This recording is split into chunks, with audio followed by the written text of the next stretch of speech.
So, hello. I wish you a nice evening, nice afternoon, depending on where you live, and welcome to another session on publishing, writing, on design, game design, on project management, how you manage your book, how you write new articles, and of course, any of your questions and book reviews, movie reviews, anything in that regard. Today I have a number of smaller topics, like I gathered some links and some tips and tricks for you for project management, for writing, some things I've learned, and the focus today will be a review of parts of a story I wrote that was, I think, 2 or 3 years ago, and I thought, hey, I learned so much in the last few years. I want to review what I wrote. So it's an incomplete novel, but that's okay. I mean, that's a starting point for some of the ideas I talked about in the last few weeks, about the narrator, about the characters, about their motivation, about their development, also about research, about the world, how to build a world. And the goal is really using that example really to come up with ideas how to improve it. So if you have some ideas how to improve a certain part, so we will look at it chapter by chapter and paragraph by paragraph, just write something in the comments. Okay, just as an outlook, what I've also planned, but I haven't had much time last week, interviews. So if you have an interesting project, or if you just want to present your current book, even if it's just in development, if you just want to talk about it and use my channel as for marketing, I mean, it's still a very, very, very small channel. I'm working on it to increase it and make it bigger. But right now, I mean, it's you can just mail me, and we'll have a Zoom chat and we'll just talk. I already have a few requests, but I haven't had any time yet to get there. So that's still upcoming. That would be really exciting to really have not me talking for an hour about a topic you might or might not be interested. Yeah, and really to learn from each other. That would be great. Okay, for today, so what have I learned in the last, well, one or two weeks? First, about Overleaf. That's my favorite editor. I will share it. And that is already that's already the story we will look at today. Well, there's a lot of text, etc., and I've already explained how Overleaf works. Maybe just a few words about Overleaf. Overleaf is a LaTeX editor that is, well, not like Word. It's more like a programming language. So instead of making certain things bold or italics as in Word, you provide the command to do so. So it has a number of advantages. That is something for another time. If you want to know more about it, I wrote an article on that. I can share it. One moment. I can share it. That is here, but that is not the topic for today. So if you're interested, just read that. Wait. This is all that's all the technical part. Okay. Later. Here. Zip. That's index creation. So basically, my book on the topic about Overleaf is available for free in terms of individual articles. You can just read it chapter by chapter and item by item, or get the actual book. I just posted here if you're interested. Okay. Again, that's not the main topic for today. What I've learned is that finally, Grammarly That's a spell checking, grammar checking, and well, it improves the general flow of the text. Now works perfectly with overleaf. I haven't tested every combination, but I think it works right out of the box. So if you have a Grammarly expansion, then it should work, and it looks like this. There, you probably already know if you're using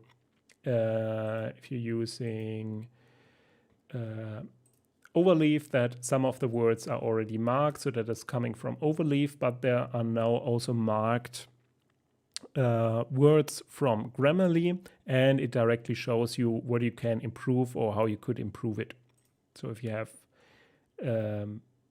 some here, her face dropping on the floor, her face dropping to the floor, maybe it's a better one, and it already shows you, okay, that's something you changed. So your editor or yourself can review the change in the next meeting. That is generally the main strength of that program. So your editor can join a chat with you, and you go through those changes together, so you both are on the same level, and that is really great for editing. So the normal workflow would be that you as a writer would write, and you ideally use already the Grammarly recommendations and fix your chat.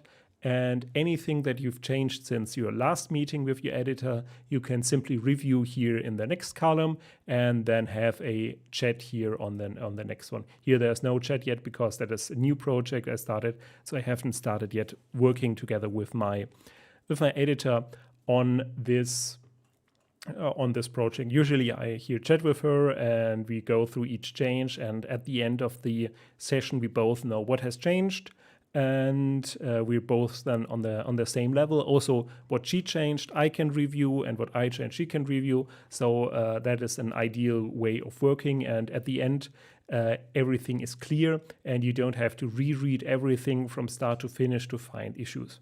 So this way you have basically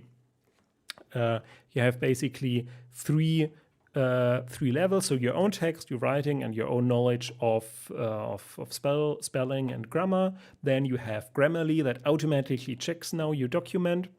Message me if that doesn't work. You might need a plugin that is called, but I'm not sure. I have to test it myself because I removed it again, but it's still working. You might need a plugin called Overleaf Text Area, but I'm not sure if that is still needed or if Overleaf already supports that. But I think it's already supported by Overleaf. So you have direct access here, and that is excellent. That is excellent here. You can directly have those changes here available. With the Overleaf text plugin, it looks a little bit different. Wait, I'll just activate it. Activate it and reload. Wait, I'll show it.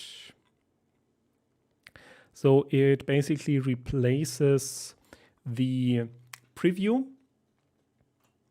And okay, I have to recompile. It replaces the preview and all the... Okay, it doesn't work. Oh, well, okay, there's a compiler issue. Wait, I'll load a different project. Yeah, here you see it.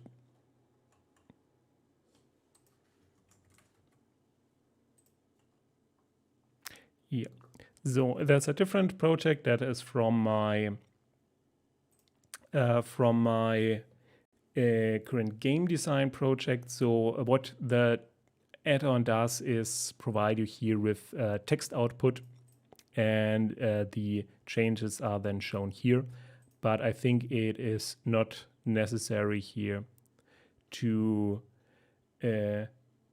use this plugin. So it works right out of the box with Grammarly, and that is excellent. So first, your own knowledge of spell checking, your own knowledge of grammar, and then Grammarly that finds your smaller issues that you oversaw, and then your editor with a weekly chat, editing your manuscript, maybe also focusing more on understanding than on wasting time on spelling or grammar issues. So that is very helpful. So that also helps because the earlier you find an issue with the text, the less costly it is. Because like, if you write a whole text and then you see, okay, there's an issue, you have to rewrite that, then you have wasted time. And another thing is, if Grammarly finds issues in a certain paragraph or certain part of the text, then usually this part of the text needs more attention. So it is usually something where there's one error or one mistake, there are several others. Maybe also content-wise, there are other issues. So that is a very good of working. So that is it for today in terms of project management. Okay, what else do I got? The second one, but that is currently I am trying out. That is called Fiverr. You probably heard of that. So the idea of Fiverr, wait, I'll dashboard. Oh, wait. The idea of Fiverr is basically, it is a platform where people offer their services for very little, but they offer a lot of additional services. So they maybe offer you an article for $10, but they offer you like a more in-depth research for more money. Also, there are a lot of people who just start out. They provide very good, high-quality service for less, so that they are getting good recommendations and good evaluations. So you can get a lot of either good people or relatively cheap work there for your project. And what type of work could you look for? For example, research. So I'll just show you the platform. So I recently searched for someone who could help me writing basically a 3D simulation of my card game, so that I can easily test it, and that is cheaper than printing everything out and having it delivered to me, and it takes weeks or so. My goal is to really have a digital simulation of the game, so I can quickly test it. So that is currently my overview. But I mean, you could have, for example, someone researching a certain topic, like find me 20 reviews on this book, or summarize everything about this topic, or make a research how many books are there on this topic, and you can get it relatively easily, or write a few articles, or write a marketing blurb. Even if you have to do additional work, you can save a lot of time in that regard. So that is currently what I'm trying out, and the key is to identify what smaller work you can have other people do, and vice versa. Maybe during your work you have also found issues where you say, hey, that is something I do repeatedly and I'm very good at, and my goal is to sell it for I don't know, $5, $10, and then have a first contact, and with the first contact maybe have them contract you for a whole book, or ghostwriting a book, or writing additional articles. So that is one way to monetize your book as well. Okay. So that is that for project management. That is that. And a final one about research. And that is basically the bridge then to the main topic today, and reviewing my old manuscript. What I can recommend is it's from that's called KDP Rocket, I think. Let me check. KDP Rocket. Yeah, KDP Rocket. That is a small program that basically visualizes what you can see on Amazon. Namely, if you want to write about a certain topic, let's say sci-fi, post-apocalyptic, military conflict novel or something like that, then you can research how many people search for that item, how many people buy that novel on Amazon, and it also provides you alternatives, like maybe there's a niche where there isn't much written about, or the last books written about it is years ago. So you can already, before you even start out, find a certain market niche and write for that market niche. This way, obviously, you would improve the number of books you would sell, or you can adapt the price range, or you see, okay, maybe a smaller people like smaller books in that regard. It also shows you the number of pages, and you can directly click on what type of books there are actually on sale, and we'll take a look at it. It looks like, one moment. It looks like this. Wait, can I share it? Yeah, it looks like this. So you have a keyword search, and for example, you can search for post-apocalyptic sci-fi. So the result here is hardly anyone searches for it, so it only found one thing, and you can then get the actual values from there. So there are less than 100 people searching for this specific keyword, and there are a lot of competitors in that regard, and the earnings are, well, low. Those are monthly earning for one book in the, I think, top 10. And it also allows you to find similar worded search results. That's a lot more. And for example, let's just take some random ones.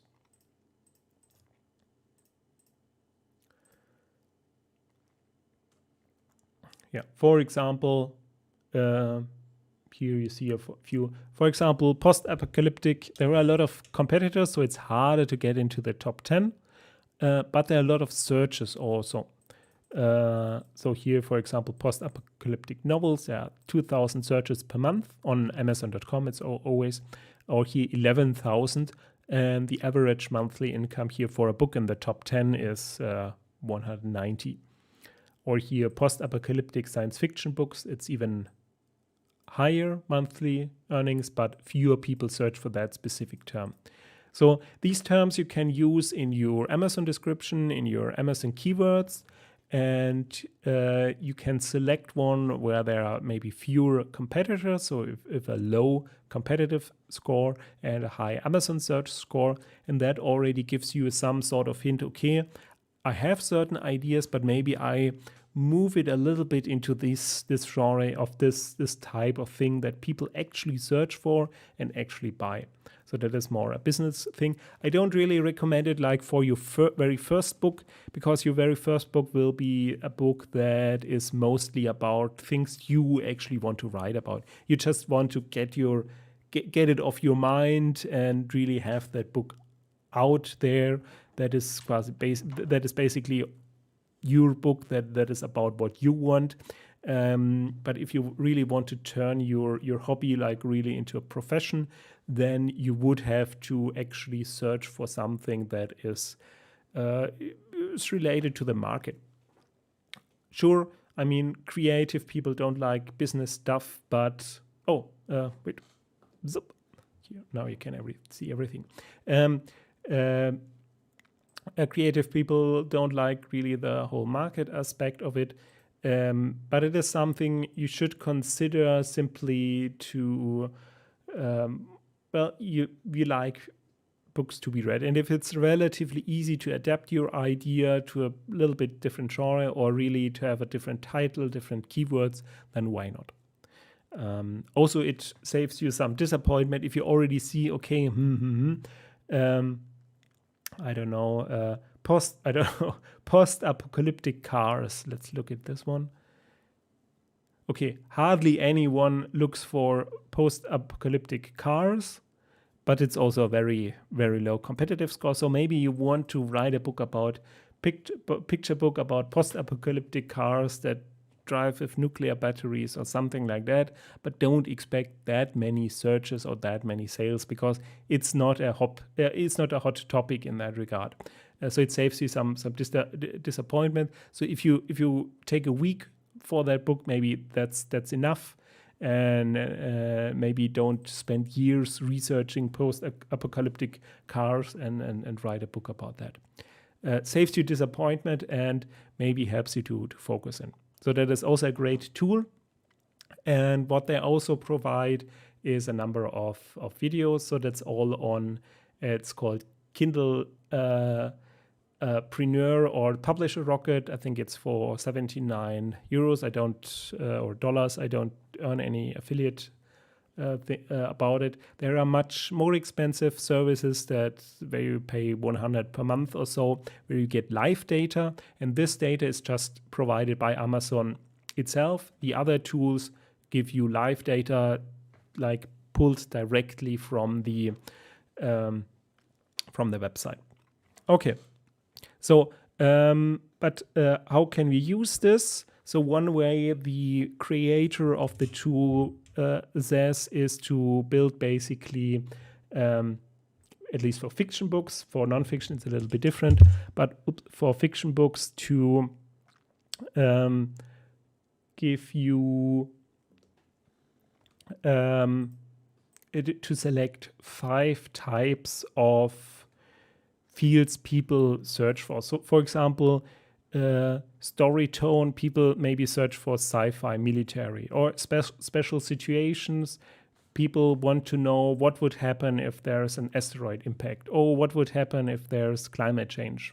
How would people react in that scenario? Or a plot like, okay, killer robots, American Revolution, or spaceship is built, or humanity is at the brink of extinction. Or maybe people are more character type or role focused, so maybe a lone wolf story, or a detective story, or a robot. How would a robot act in that regard? Or a soldier story. And of course then the time period, Western, or in the Middle Ages, fantasy, maybe in space, on Earth, post-apocalyptic, or is it science fiction, hard science fiction? Is it with magic? Is it with no magic? Is it technology focused, etc.? So people search for these terms, and whatever story you want to write, you should have that. So I already started, and with that will be basically our basic template. When we later look at the story I'm currently writing, I will use that template simply to compare, to ask, okay, are we still in that field? If you're running out of ideas here, you can also use these individual entries and search for more in that regard using the tool. One moment. So, for example, climate change. So what type of novels are there about climate change? Let's just search for that. So there are apparently none, and people are not that interested in climate change novels, but maybe the advanced search brings us alternatives about climate change. That's here all more in political, climate change science, climate change facts. So it's a lot about non-fiction books about climate science. So there are few books apparently really that are stories or novels. So maybe we search again in terms of Kindle only. That's usually more novel focused, while books in general are broader in that regard. So that's also fiction, climate change fiction maybe. Here, climate change disaster novels. So that would be an idea. Or climate change survivalist maybe.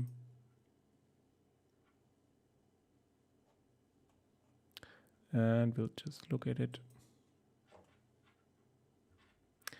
Yeah, for example, here climate change, disaster novels, nearly no competition, a lot of earnings here, few searches, and relatively few competitors. So maybe that would be an idea. So maybe we'll write about that, or we add that to our keywords later than for Amazon. So climate, it's not just climate change, but climate change disaster. And maybe we'll take this one again. And go here.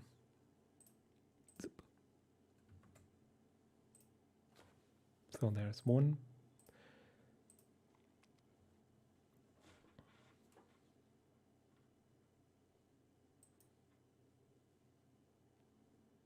Okay, there are more here on the here 1,200, so it's a lot more.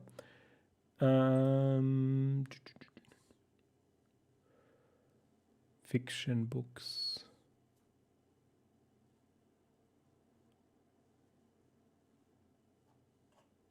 I mean, there are a lot of. I mean, these are all things people search for, so that is all something you could use.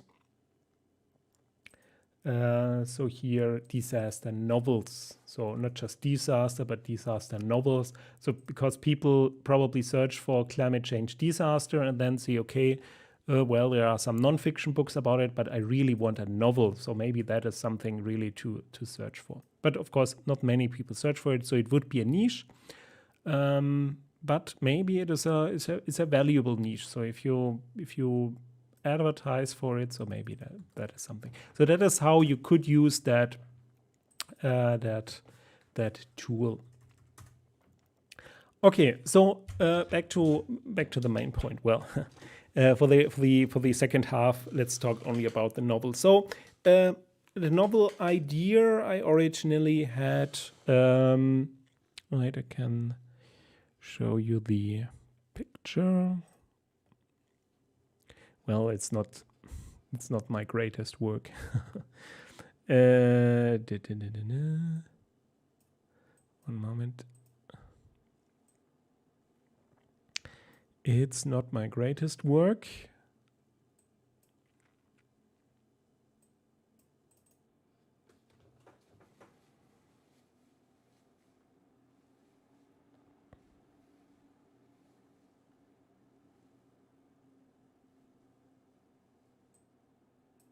No. Here we go.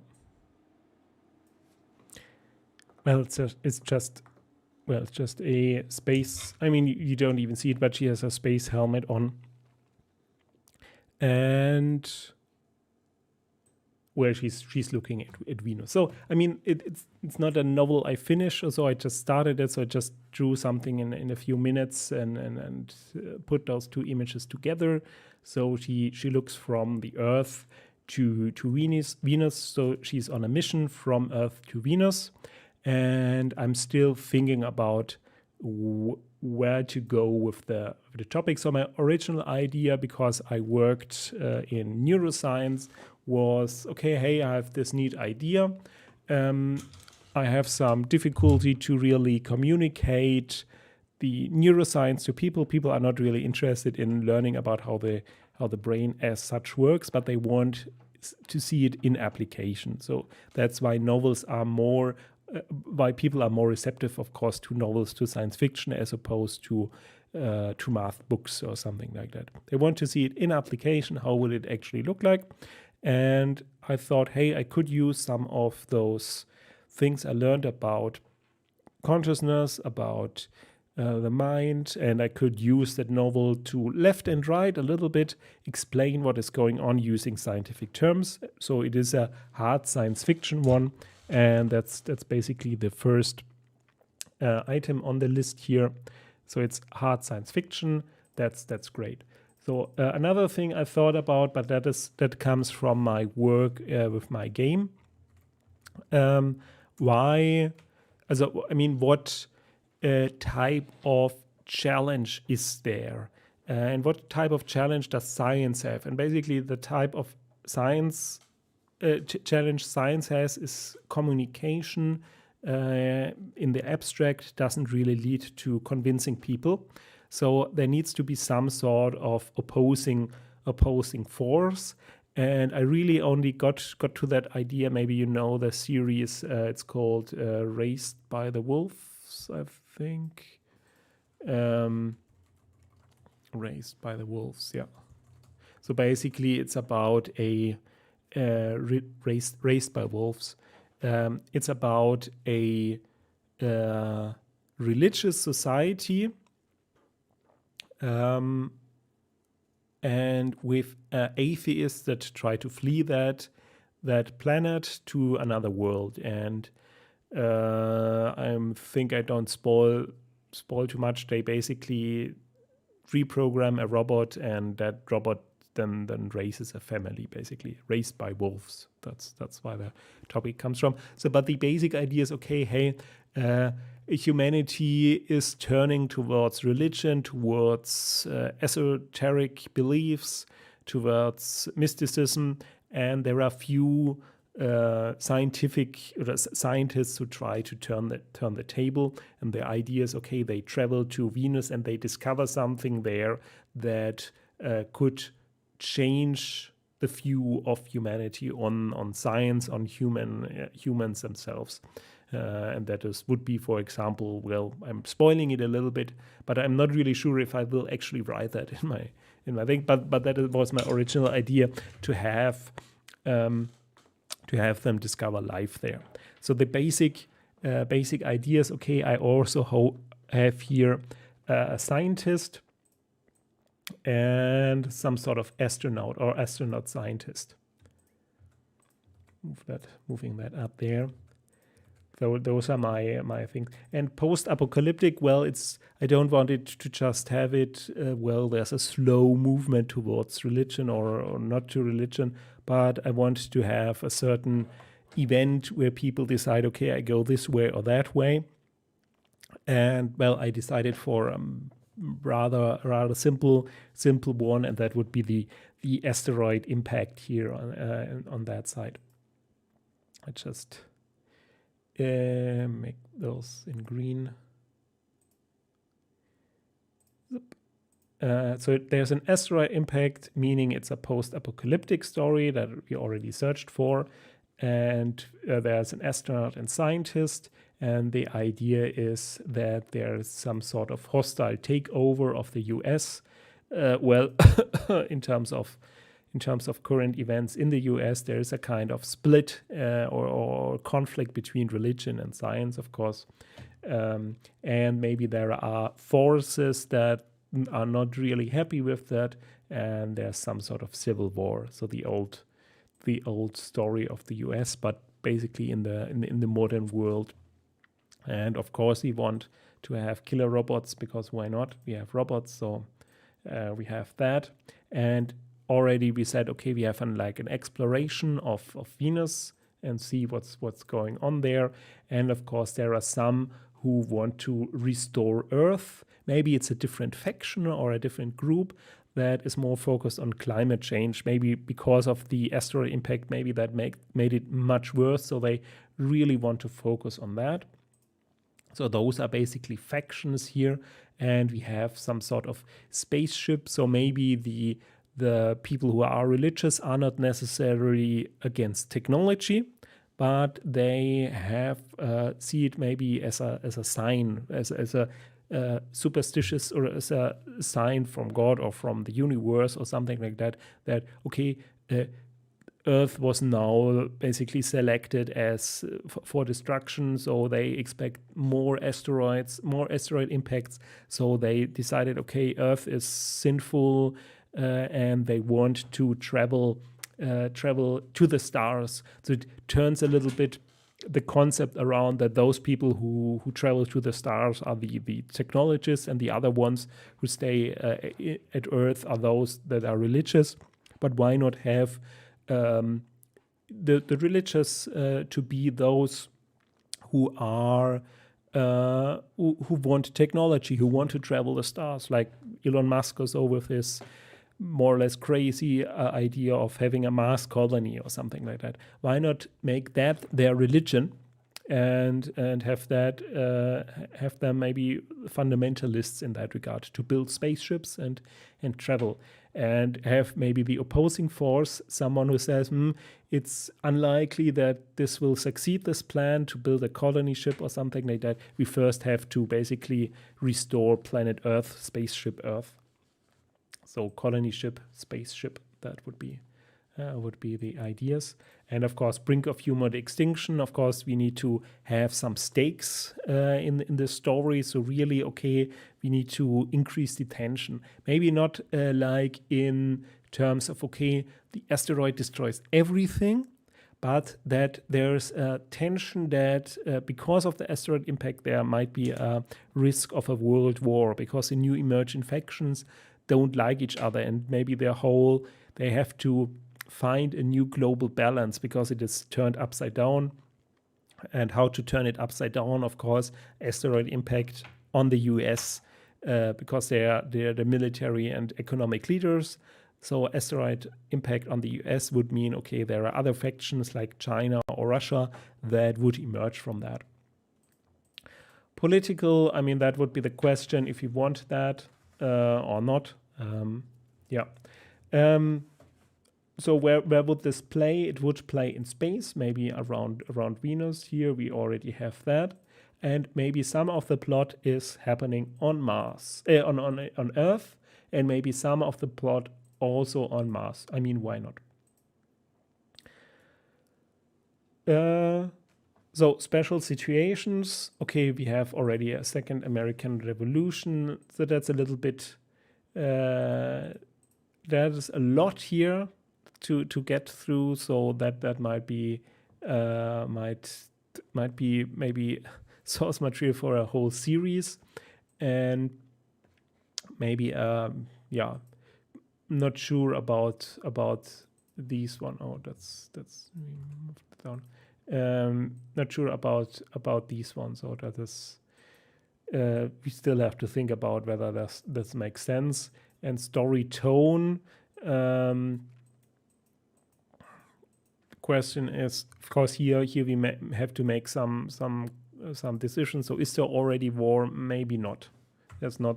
Maybe we increase the tension by saying there isn't war yet. So it is after an impact, but there isn't war yet. So because it was so sudden, even those who could profit from it would first only prepare for a few years to really make use of it. Well, there's a massacre. Well, there's the impact, but not really. So sci-fi military, it could be that, for example, the place where the scientist works on is a military station. So then we would have to introduce military jargon, ranks, also questionable if you really want it, or if it's more a story about science. So that are still open questions. So science, academic, maybe even, but is that interesting? So there's still a lot of open questions. So maybe a recession, the depression, recession. So maybe we show in what situations people are on Earth because of the situation. So there's still a lot to decide on the story tone, and maybe on the events, and also, of course, on the characters and roles. So currently, it's a very small story. Okay, there's one person who travels from Earth to Venus to find something out to restore Earth. I mean, what we could add, because it is in the future, it is hard science fiction. We could then add, but I don't know where to put it. Maybe technological advances, simply as a flavor to explain some futuristic technologies. But that is more a flavor where a certain device is introduced and where we go from there. I just see I have to. I should. So now I can see it. So okay, we have the the time period settings. We have the different plot themes. Here I explained special situations. So maybe we go with some technological advances. We explain something about the recession that is going on Earth. But maybe so pre-war tone, and maybe we'll do some research maybe in the 1920s or so, where we say, okay, how did people feel or act before the war, or even 1910, before the Great War or before the Second World War? How did they feel like that? Wait, I have to move it a little bit. How did they feel it? Maybe there are suddenly a lot of festivals because people think it's the end of times or something like that. So maybe there's some interesting stories going on. So we're going in a lot of different direction, but of course first we want to look at the astronaut and scientist. And remembering what we talked about last time is about Star Wars is how do we want the development? Because just like a plot, like, okay, we have some scientific discovery, or here technological advances, those would be more the flavor, and that would be the plot element. So that could be the part of the plot element, but we also want to have the character to develop. So what is her story? And we'll take a quick break, and then we'll continue with what is the motivation of the character, what will he or she start out with, and what will they be towards the end. And then we think about, okay, does that character then need other characters to get there? And then we go into the hero's journey and like the wise person also to guide them also, and then we add here in the characters and roles, and maybe then we find some more about the story tone and special situations. So we'll back in 3 minutes, take a quick break, drink something, and then we are back.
And we are back. Okay. Okay, about the character. So basically, the question is, of course, if you remember back with Luke Skywalker, we had a middle to low competency, and they had he had a depends on how you look at it, or a high competency but a low self-confidence, and he ended up with a high self-confidence to use his powers and to trust basically his inner instinct. And we had Leia with high competency and also high confidence, but she wasn't really she was a more constant character in that regard. But she had to overcome basically her high position to also deal with people like Han, and not to be snobbish or something like that. So to really accept, okay, she's not just that high military leader in the Republic, but also human. And we had Han with a very high confidence and a middle to low middle competency. So he had to learn, okay, maybe Han is basically Han. I mean, that is his character trait, to be overconfident with his approach. Yeah, we had those three elements, and now about our scientist. So the question is, of course, why would someone go to Venus, maybe on a mission with little success or something like that? And my idea would be that something happened in the past that really lowered the confidence of that scientist. Maybe she had a very high, or was overconfident in the past, and then was pushed back by a failure, and now she has a lower confidence than her actual abilities. So in that regard, she finds her middle ground again. So maybe I'll write it down. Finds middle ground, finds confidence. So she lost confidence and she wants confidence back but it's not something she pursues. It just happens during the story. By the story elements. So using and now we are back in the hero's journey, using a wise person or a specialist or something like that, or a wise person, using that wise person to regain her confidence in that regard. And this we could combine with the technological advances. So in Star Wars, it was a magic-like power where they can just appear and talk with you in your mind. And maybe because it's hard science fiction, it's a brain implant that is used for people at the front line, to communicate with a specialist far back on Earth. So basically they do some sort of mind upload, and we could use that to explain a lot about technology, how the mind works, and come into various different situations where this might not work as expected or has some other positive or negative consequences. And with that device, she will learn how to use her competency. So for now, all the other persons that might appear, maybe something on Earth or so, I haven't thought about it myself. That is the core story. The question is if we need additional. We probably need someone on Earth really to tell the story on Earth that is going on. Maybe as a secondary person who investigates the same thing that she investigates, but maybe from the other side. So maybe some sort of detective, I don't know. So because it's an asteroid impact, maybe the thing is, okay, people want to understand why that happened and want to blame someone, and maybe that is the mystery. So maybe there's some sort of mystery around that asteroid impact, where the detective on Earth looks at, as well as she on Venus, and they are somehow connected and they meet up. So we have 3 or 4 core characters, and maybe that is enough. I mean, if you look at Star Wars, you have 3, and that is enough, or maybe 4. Okay, so I think that gives us a good start. The next point would here be now to refine those elements and really say, okay, to again look at the market using the tool, or just searching. I mean, if you don't have that tool, you can just search in Amazon, and really to enter all those elements here and look for what people search for, and then refine it. Either change your story a bit, or vice versa, add additional keywords for your search results, for your description, for your title, or actual keywords in Amazon. And that is basically how you can start a story. There are a number of open points. For example, narrator. The narrator is still open. We will look at this next time. And the open question would also be, well, what's actually happening? So what is the plot? Do we want to outline first, or just start the story? I mean, usually you wouldn't do that. So basically a little bit nonchalant, like how I just told you a story. I mean, I put a lot of research into the technology part, into the different faction parts on Earth and on asteroid science. So I did all that research. So that is what you should do first, to really research what you want to do. So for example, in my situations, that is wrong. I researched a lot, how would the world look like after a post-apocalyptic event. So I really got into the post-apocalyptic thing, about space science, about the science behind it, and about the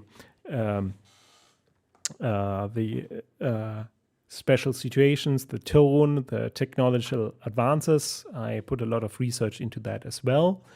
And also into scientific discovery, so for example, life on Venus. What I didn't do that much is the religious aspect. I first have to do more, or about the second revolution, how that would look like, and the details in political details. And also here the story tone, I still have to think about how that would look. And of course, narrator is still open. So we have either the narrator that knows everything that is going on and explains it a little bit more from a distance, or more the cinematic one, where we have a lot of dialogue and less people think this and this or so in the background, but really more action and dialogue. Or we have more the first person perspective, like really from the person of for example, the astronaut, that everything is from that part. Or maybe we have multiple protagonists. For example, we have maybe 2 stories, so one on Earth and one on the spaceship. So these are still open questions. Those are ingredients we still have to think about. So I didn't get much into criticism, so maybe a few things in that regard. So just we will focus on that mostly then next time. Today was more the preparation phase to really compare then this template with the actual story. But in terms of preparation back then, I just, as I explained at the beginning, I just had the idea, okay, space, great, I like science fiction. Venus, I like the idea of life on other planets. And I like the technological advances where I say, okay, maybe there are brain implants, and I like stories about consciousness and how that would play out, and I want to explain that. And I just put that together and I wrote a small story. I think I can link it. I will link it in the comments. And that was basically then the result.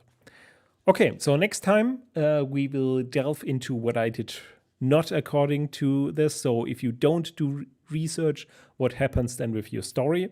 So, and what mistakes did happen? And we think about, okay, can we still repair it, or do we have to rewrite parts of it? Okay, I hope this was interesting. If you have any ideas, if you have own stories you want to have analyzed, or if you just want to present your story, just let me know. And maybe we can get into a dialogue in that regard. So thank you very much for viewing, and we'll see us next week, same time as usual.